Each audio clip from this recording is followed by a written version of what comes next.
Pickling cabbage, pickling cukes.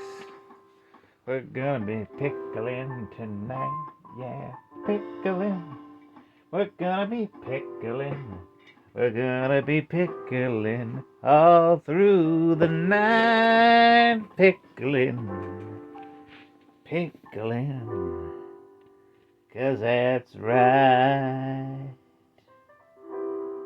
It's Comics and Shots, a completely improvised semi-comedic musing by Howard Stearns and Mick the Nerd, aka YouTube and TikTok's Mick the Man, aka Mick the Maverick, aka a guy who is in the process of pickling several things. So I'm gonna do some sauerkraut and some nice little cucumber slices, baby, with some celery in there. Yeah. Today's subject: why I'm probably not going to get into the modern Iron Man run. The current Iron Man run. I don't know why I said modern. Of course it's modern, it's new. But it actually kind of ties into all together. Because I never really noticed it until like just recently. I haven't read a modern Iron Man comic in its entirety since I was in high school. Ain't that a guess? Like Spider-Man, Fantastic Four, X-Men here and there. I've read some stuff of there, She-Hulk, but not much of Iron Man. Yeah. And so I went on my regular stomping ground to ask, if it was worth it. And, 3 out of 4 said no to the new series. One said that it was okay if you were familiar with a lot of the modern stuff, but yeah. Cool. And I'm really trying to not be insulting to Iron Man here, or Iron Man fans, because I know y'all love him, but I think it's fair to say now how much the MCU really carried that character for a while. Like, really carried that character. Really carried that character. Like, because of the popularity of the Iron Man films, making Tony Stark into, like, an actual superhero again, like, they kind of changed Tony in the comics from being a weird George Bush fascist parody to being himself again. People like that. But, yeah. All Iron Man stories are kind of the same, if you think about it. Like, it's some sort of iron, like, a new guy with an iron suit, different to his, trying to prove that they're superior. Or Tony Stark loses everything, and he has to get it all back again, yada yada yada. Fighting against big business and warmongering, yada. Making a huge deal out of the new suit he's got. Like in the new series, he was like, oh man, his new suit has a really cool sword. Wow, he has you mean one of his suits has a new gadget? Oh wow, how special, how spectacular. The toyetic nature of Iron Man is also kind of a detractor to him. It feels like, they just make a huge deal about the newest armor every other times. And it's like, I don't care anymore. And also, unlike Spider-Man, and obviously Spider-Man is... And I really don't want to insult Iron Man fans. I really don't. Spider-Man is objectively a better character and better publication history than Iron Man. And I know that sounds weird given the 2 decades of bullshit that we've gotten with Spider-Man, but yeah. Like, for one, Iron Man is like, I don't know how many more love interests than Peter Parker, and how many people actually ship most of those obscure love interests with Tony Stark? Not many, right? Really obscure ones. Really, really obscure ones. The ones you don't even remember the names of. Ugh.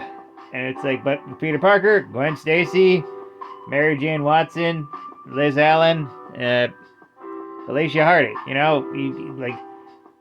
Peter Parker's love interests are kind of iconic side characters. Tony's, it's pretty much just Pepper Potts and that's it.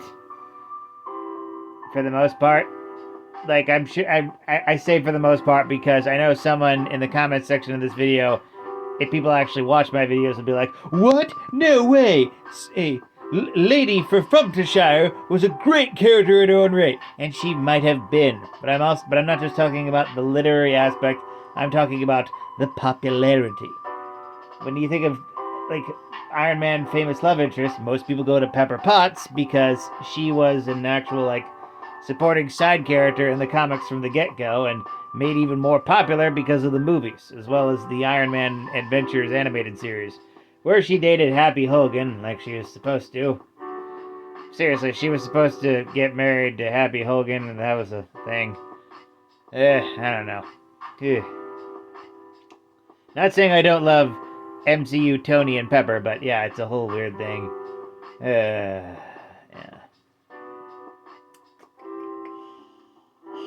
And now Tony is legally married to Emma Frost, but not romantically married.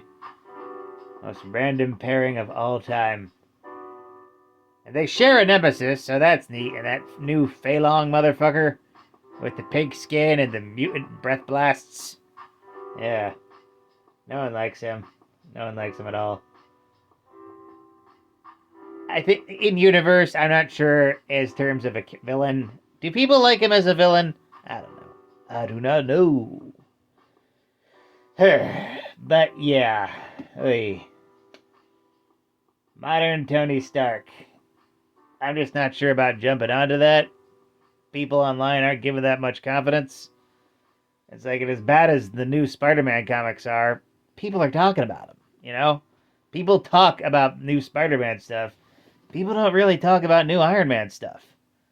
You know, it's like, it feels like we've gone full circle back to what Iron Man really was back in the 90s and 2000s. Not a very popular character. He got his popularity surged due to the Robert Downey Jr. movie. And now we're just kind of getting back to normal, and they don't know what to do with the guy.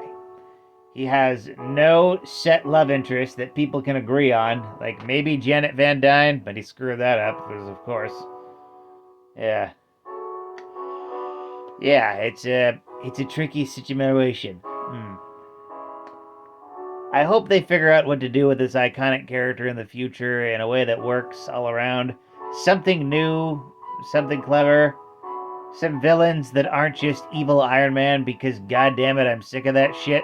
We're all sick of that shit. Give him someone interesting to fight. Ugh. Say this about Batman, at least the majority of his villains are just evil versions of him, except for that one entire event where they were nothing but evil versions of him. Oh, so many people hate that aspect of Dark Knight's metal and Dark Knight's death metal.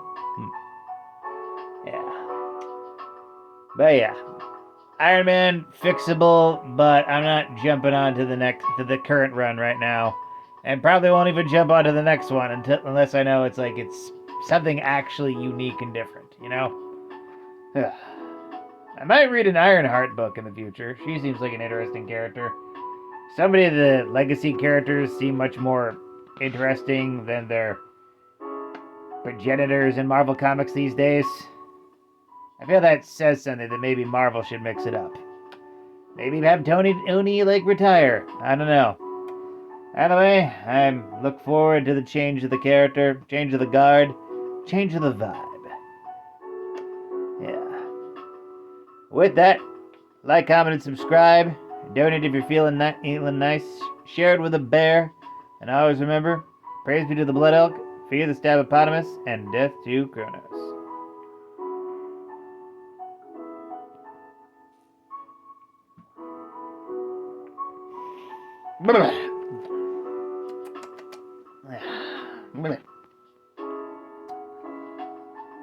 This is a long one, I know, but I have a lot of opinions about Iron Man.